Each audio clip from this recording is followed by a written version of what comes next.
नाही मैं खगेश भ्रम धर्म जगमाणी नाना जन्म कर्म पुनि नाना किए जोग जप तप मख नाना सकल कर्म कर थके गोसाई।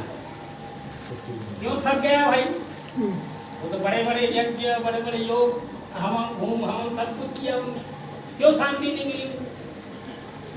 ये सब क्या है? बाद की चीज है। पहले ज्ञान प्राप्त करना है, निज बोध प्राप्त करना है, उसके बाद कर्म सीखो। कर्म पहले से शुरू हो जाता है। ज्ञान की कोई जरूरत नहीं, हम तो कर्म कर रहे हैं। ज्ञान की कोई जरूरत नहीं, हम तो भक्ति कर रहे हैं। ज्ञान की कोई जरूरत नहीं, हम तो पूजा कर रहे हैं। ज्ञान की कोई जरूरत नहीं, हम तो यज्ञ कर रहे हैं। अरे कुछ नहीं हो रहा है, सब उल्टा हो रहा है। सीधा होने के लिए ज्ञान प्राप्त करना बहुत जरूरी है। जो ये बोध दिया जाता है विश्वरूप दर्शन का, यही एकमात्र ज्ञान है सारे संसार में। विश्वरूप का ज्ञान, बहु नाम जन्म नाम उसके ज्ञानवान नाम करते वासुदेव सर्वम चराचर सृष्टि प्रभु परमात्मा का स्वरूप है। फिर उसके लिए करिए ना। संत कबीरदास जी ने क्या कहा? फिर साधो सहज समाधि भली गुरु प्रताप जा दिन ते लागी दिन दिन अधिक चली जहाँ जहाँ जाओ सोई परिकर। जब सदगुरु से मुझे बोध मिल गया, परमात्मा दर्शन का ज्ञान मैंने प्राप्त कर लिया, तो जहां भी जाता हूं परिक्रमा हो जाती है। जहां जहां जाऊं सोई परिक्रमा, जो कुछ करूं सो सेवा। जो भी मैं करता हूं परमात्मा की सेवा ही करता हूं, क्योंकि परमात्मा देख के काम कर रहा हूं। जब सो तब करो दंडवत पूजो आन्न देवा। आंख न मूंदो कान न मूंदो तनिक कष्ट नहीं धारो, और खुले नयन पहचानो हंसी हंसी सुंदर रूप निहारो। मेरा जीवन ही परमात्मा हो गया, सब स्वरूप परमात्मा देख करके मेरा काम हो रहा है। तो पहले बोध प्राप्त करना है, ज्ञान प्राप्त करना है। इस बोध को प्राप्त करना है। इसको छोटा मोटा ज्ञान मत समझिए, सर्वश्रेष्ठ ज्ञान। इसके बाद फिर और कोई दूसरा ज्ञान ही नहीं है। जब भगवान श्री कृष्ण ने बार बार कर दिया कि अध्यात्म विद्या विद्या नाम अध्यात्म ज्ञान नित्यत्व तत्व ज्ञानार्थ दर्शनम एतत् ज्ञान, यही एकमात्र ज्ञान है, इसके विपरीत सब अज्ञान।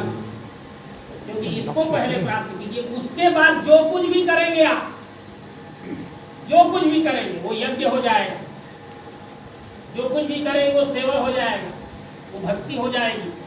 क्योंकि वो देख करके जान करके फिर स्वयं वो काम होने लगता है।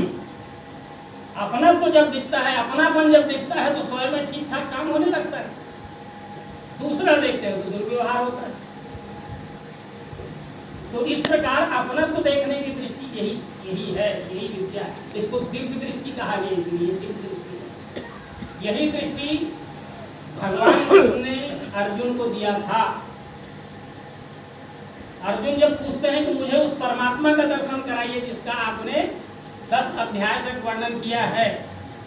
10वें अध्याय में क्या कहा था भगवान श्री कृष्ण ने? सब वृक्षों में मैं हूं पर पीपल मेरी विभूति, सब नदियों में मैं हूं पर गंगा मेरी विभूति, सब जलचरों में मैं हूं पर मकर मेरी विभूति, सब मनुष्यों में मैं हूं पर राजा मेरी विभूति।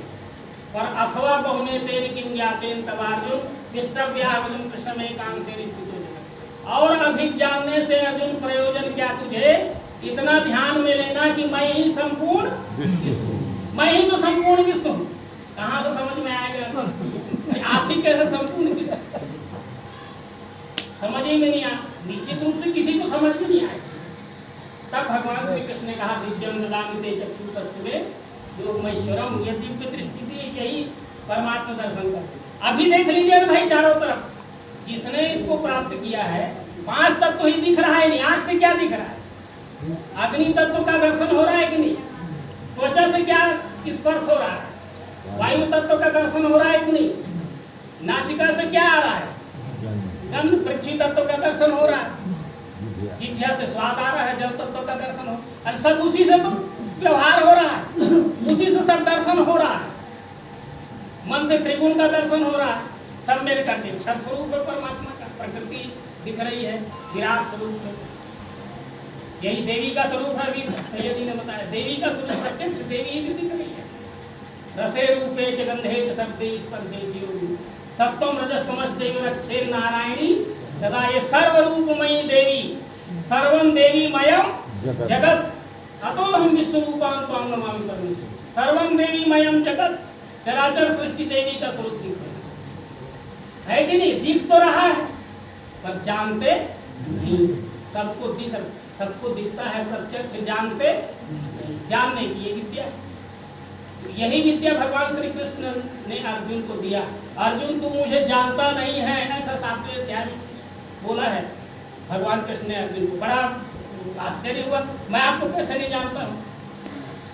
तो बोले मेरे को तू जानता नहीं, मेरे को जानने के लिए मैं जो दृष्टि दूंगा, मैं जो विद्या दूंगा, उस दृष्टि से मुझे तू जान सकता है। और फिर वही बताया, भूमि रापो नलो वायु खमन बुद्धिदेव च अहंकारी इति अम्मे भिन्न प्रकृति अष्टधा अपरे अमितस्त्वन्याम प्रकृति विद्धिः। यही मेरा शरीर है, 5 तत्व 3 गुण। भगवान श्री कृष्ण ने अर्जुन से कहा 5 तत्व 3 गुण ही मेरा शरीर है, और उसमें व्याप्त अस्थि भाति क्रिय रूप अक्षर तत्व मेरा आंतरिक भाव है, अस्तित्व रूप अक्षर आत्म भाव है, और दोनों भिन्न नहीं है। मत्तः परतरं नान्यत् किंचित अस्ति धनंजय मयि सर्वमिदं प्रोतम सूत्रे मणिकणाय। मेरे से सिवाय यत् किंचित मात्र भी दूसरी वस्तु नहीं है, संपूर्ण विश्व में मैं ही मैं बना। पर ये ज्ञान देना पड़ेगा, ये दृष्टि देनी पड़ेगी, तब वो स्वरूप का दर्शन होगा जो हमारे सौभाग्य से हम सबको मिला हुआ है। लेकिन धीरे धीरे उस गहराई में हमको जाना है, तब आनंद आएगा, उसका आनंद मिलेगा धीरे धीरे।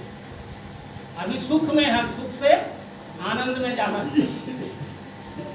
भगवान श्री मायानंद जी चैतन्य ने बहुत सुंदर पद लिखा, विचरो निर्भय जमई डरे, तुम जानो अपना रूप यह सब माया क्या है। जिससे हम डरते हैं उससे भगवान मायानंद क्या कहते हैं?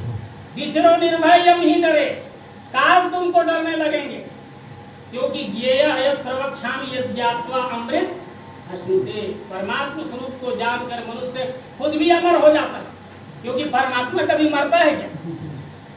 जाना तो तुम ही हो जाए। जब परमात्मा ही हो गए तो फिर डर का है क्या? विचरो निर्भय नहीं डरे, सुख की लहरें नाई डरे। जिस सुख की कामना करते हो सुख ही सुख है, आनंद ही आनंद है। जो कुछ भी काम होता है सब में आनंद है, चाहे अच्छा हो चाहे बुरा। अब अच्छा बुरा यदि देखना है तो भगवान राम की जिंदगी को देखिए। ठीक से होश संभाला नहीं था, एक व्यक्ति मांगने के लिए आ गया, बोले मेरे साथ जाना है। अब जाना है किस लिए? राक्षस से लड़ने के लिए, जिसको सब डरते हैं।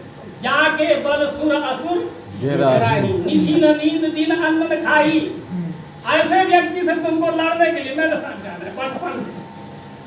अब उनके जीवन में कितनी बड़ी बड़ी घटनाएं हुई, कितना दुख आया, फिर भी भगवान राम ने कहा क्या कि नहीं जाऊंगा। पुरुष सिंह दो वीर, हर्ष चले मुनि भय हरण। देखो बताओ, सिंह के समान से। तो ऐसे भगवान राम के जीवन को देखिए, कितना तकलीफ मिला उनको। और उधर से जा करके घर से कुछ बात नहीं हुई, शादी के लिए तैयार हो। शादी हो गई किसी दूसरे के कहने से, होगी है कि नहीं? खुद के पसंद हो कि नहीं अलग बात है, लेकिन उनके कहने से घर में बाद में सूचना मिली पिताजी को कि शादी की ये तैयार है। और शादी हो के आए तो वनवास हो गया तुरंत, ज्यादा दिन नहीं रुके, वनवास हो गया। और वहां भी ठीक से नहीं रहे, पत्नी का हरण हो गया। इतना दुख आया उनके जीवन, भगवान के दुख में जीवन में दुख आया। तो सुख की लहरें नाई डरे, तुम जानो अपना रूप यह सब मिथ्या जान पर। जिसको भवसागर को हम डर रहे, भवसागर है, ये संसार है, ये मिथ्या है, ये माया है। संसार है कहाँ वस्तु में? संसार नाम की कोई चीज नहीं है। विचरो मिथ्या जान पर, है ही नहीं। व्यापक व्याप्य भाव परिपूर्ण और कहाँ? भवसागर। जब परमात्मा व्यापक भाव से वही दिख रहा है। जब परमात्मा परतरम नान्यत् किंचित् धनंजय है तो भवसागर कहाँ है? एक चीज रहेगा, या तो परमात्मा रहेगा या भवसागर रहेगा। तो परमात्मा नहीं दिखता तो भवसागर ही भवसागर है, उसके सिवाय कुछ नहीं। अब परमात्मा दिख गया तो भवसागर नाम की चीज ही नहीं है। भवनिधि मिथ्या जान पड़े, तुम जानो अपना रूप यह सब माया क्या है। ये परमात्मा स्वरूप का बोध हो जाता है। इस प्रकार धीरे धीरे अपने स्वरूप का बोध होता चला जाता है और फिर आनंद ही आनंद होता चला जाता है। कब? जब उस ज्ञान को हम प्राप्त